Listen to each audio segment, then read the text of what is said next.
You can start reading at any time, even to newborns. It's never too early to start reading. You can grab an early book with lots of bold pictures that are very colorful. Have your baby on your lap, facing forward and reading to your child, showing the pictures and talking about what she's looking at. Let her reach for the book, let her hold it. She might want to put it in her mouth, and that's okay. Just make sure they're safe and they're sturdy. Board books or even cloth books are very helpful for that. As they get older, around 3 to 6 months of age, they get even more interested in books. They might want to grab books off the shelf on the floor, so have them readily available. Continue to have board books with more textures in them. It's really important for you to talk about the textures. You can talk about how bumpy they are, how smooth they are, talk about the colorful pictures, and then they can look at the book themselves and touch all the textures. This will keep their attention, and this will also grow their language and vocabulary skills. As they're getting older, you can start adding more words. This is a great book. It's a board book, but it also has textures, but it adds more language to it so you can grow their vocabulary. Let your baby touch the book, and you can even start to input some of the language. You must never touch an octopus. It might ruin your day. Oh, let's touch it. Oh, it feels bumpy. Talk about the textures and talk about the vocabulary. Look at the octopus holding the cards.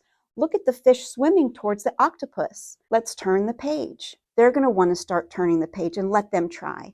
As they get older, you can get away from the board books and you can start using books with pages instead. These are going to have a lot more actions in them that you can talk about, and a lot more vocabulary and language that you can talk about as well. You can start asking questions as they get older. At around the age of 1, you could start asking, oh, I see a cat. Look at the cat. Where's the cat? And if they're not doing that yet, go ahead and model for them. I see a house. Look, there's the house.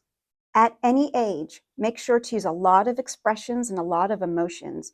You can vary your pitch, make a baby or an infant or child in a book have a higher pitched voice so they can hear that. If you see a large animal or a big daddy, use a low voice. You want to use a lot of facial expressions and a lot of energy when you're reading books. It's really nice to give pauses when you're reading a book that they've heard over and over again, which, by the way, children love to hear books over and over again.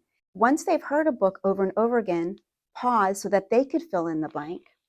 For example, in this book, The Little Engine That Could, you could say, the little train said, I think I can, I think I can, I think I can.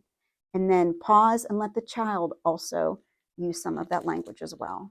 Preschoolers and young children have their own interests, and we need to really capture and find out what their interests are and expose them to books for their interests. That will really help them to learn new vocabulary in what they're interested in.